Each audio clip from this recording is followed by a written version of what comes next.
Tuhan, sabda hidup. Para sahabat yang terkasih, di awal pekan, di hari Senin ini, mari melangkahlah bersama sabda hidup. Hari ini diambil dari Injil Yohanes, bab 15, ayat 26 sampai bab 16, ayat 4a. Dalam amanat perpisahannya, Yesus berkata kepada murid-muridnya, "Jikalau penghibur yang akan kuutus dari Bapa datang, yaitu Roh kebenaran yang keluar dari Bapa, ia akan bersaksi tentang Aku. Tetapi kamu juga harus bersaksi, karena kamu dari semula bersama-sama dengan Aku. Semuanya ini kukatakan kepadamu, supaya kamu jangan kecewa dan menolak Aku. Kamu akan dikucilkan, bahkan akan datang saatnya bahwa setiap orang yang membunuh kamu akan menyangka bahwa ia berbuat bakti bagi Allah. Mereka akan berbuat demikian karena mereka tidak mengenal baik Bapa maupun Aku. Tetapi semuanya ini kukatakan kepadamu, supaya apabila datang saatnya kamu ingat bahwa Aku telah mengatakannya kepadamu."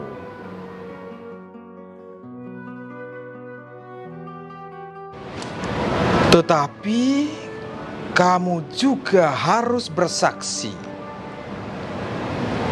Tetapi kamu juga harus bersaksi.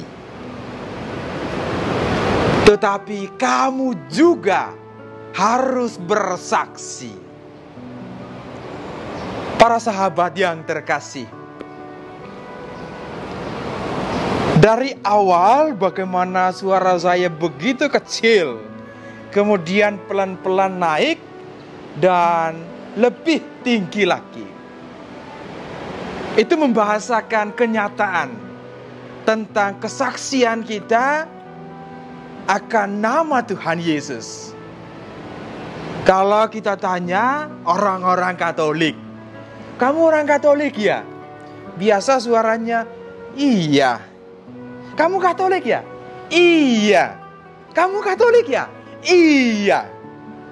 Nah ini, dalam kenyataan kehidupan beriman, memberi kesaksian. Ada yang begitu tanya langsung, "Wow, saya orang Katolik." Ada yang tidak jawab bahkan, tapi dia orang Katolik. Kesaksian tentang Kristus itu banyak cara. Wah, dengan dunia sekarang itu, di dunia maya atau di dunia nyata, semuanya itu menyatu. Dan kemudian kalau kita renungkan, memberi kesaksian tentang Tuhan itu bukan perkara yang mudah loh. Perkara yang butuh waktu, bahkan juga harus rela memberikan nyawa. Bagaimana dalam perjalanan gereja kita, ada banyak kisah kemartiran, orang rela memberi nyawanya hanya karena nama Tuhan. Dari banyak kisah ini, saya masih ingat itu kisah gereja Katolik di Jepang pada abad yang ke-16 sampai ke-19. Gereja Katolik pada saat itu dianiaya oleh penganut Shinto. Dan kemudian dari begitu banyak orang-orang yang dianiaya, ada 3 martir remaja. Yang pertama itu adalah Thomas Kitsaki, yang kedua adalah Luigi Ibaraki, dan yang ketiga adalah Antonio. Nah, ketiga remaja yang begitu semangat memberi kesaksian tentang Kristus ditangkap. Kemudian, telinga mereka itu dipotong. Setelah dipotong, mereka juga dipaksa jalan ke Nagasaki. 700 km, perjalanan yang jauh. Dan dalam perjalanan itu, mereka juga diolok-olok oleh orang-orang di situ. Sebetulnya, mereka bisa lari saja. Tetapi itu mereka tidak lakukan. Mereka tidak mau mengkhianati nama Tuhan. Nah, begitu sampai di Nagasaki, mereka dihukum mati, disalibkan. Ini kesaksian bagaimana gereja Katolik saat itu. Kalau kita hubungkan dengan kesaksian gereja saat ini, orang-orang beriman tentu dengan cara yang berbeda. Bagaimana semakin banyak situasi ketidakbebasan dalam kehidupan beragama misalnya. Wah, ada banyak gereja dianiaya, dibakar. Malahan semakin dibakar itu, wah semakin merambat gerejanya. Nama Kristus sungguh-sungguh dimuliakan. Nah, ada 3 pendasaran kalau kita kembali kepada Injil pada hari ini. Yang pertama, Injil itu kabar baik.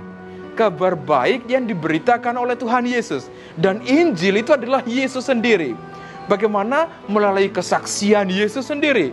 Wah, penderitaannya, kematiannya, kebangkitannya. Ini kesaksian yang luar biasa. Dan dari Injil kita diminta untuk bersaksi. Bagaimana para murid juga setelah kebangkitan Tuhan. Oh, Maria Magdalena, para murid yang lain juga pergi untuk memberi kesaksian. Kamu adalah saksi-saksinya. Dan alasan yang kedua, ketika kita bersaksi, kita menyatu dalam iman. Itu berarti kita menyatu dengan Kristus. Bersaksi bukan berarti gini, saya menjadi orang yang nyaman, orang yang kuat. Sama sekali enggak. Bahkan orang-orang lemah dipakai oleh Tuhan untuk menjadi saksi. Dan dari situ kita menjadi orang yang kuat, orang yang berpengharapan. Misalnya dalam situasi COVID-19 ini. Oh, orang-orang yang punya iman itu bersaksi supaya tidak panik. Dengan doa, dengan kesaksian hidup. Nah, inilah yang menghantar kita. Bagaimana iman itu membawa kita kepada sebuah pengharapan karena kesaksian kita. Lalu yang ketiga, itu adalah ketika kita bersaksi. Orang tahu dari sana, wah kita lihat. Atau orang lihat siapa kita. Kita itu seperti cerminan. Orang lihat Yesus yang hadir dalam kesaksian perbuatan-perbuatan kita. Tapi kesaksian bukan untuk kemuliaan diri sendiri. Nah, ini yang salah. Kesaksian itu biarlah untuk kemuliaan Tuhan. Dan dengan demikian kita sungguh-sungguh dipakai. Kemana saja, situasi apa saja, kegelapan meliputi dunia, kegalauan meliputi begitu banyak hati. Kita menjadi orang yang tenang, menjadi saksi kebangkitan Tuhan. Bahkan kita rela menyerahkan nyawa kita. Itu menjadi sebuah kesaksian yang luar biasa.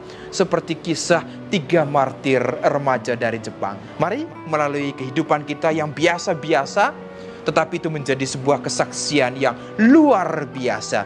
Bukan untuk diri kita, tetapi untuk kemuliaan Tuhan. Dan biarlah semakin banyak orang itu merasakan jamahan kasih Tuhan, merasakan penyertaan Tuhan Yesus. Mari di bulan Maria ini kita bersaksi juga bersama Sang Bunda. Melalui doa rosario atau melalui doa-doa dalam keluarga atau di mana saja. Melangkahlah. Tuhan Yesus memberkati. Bunda Maria merestui. Amin.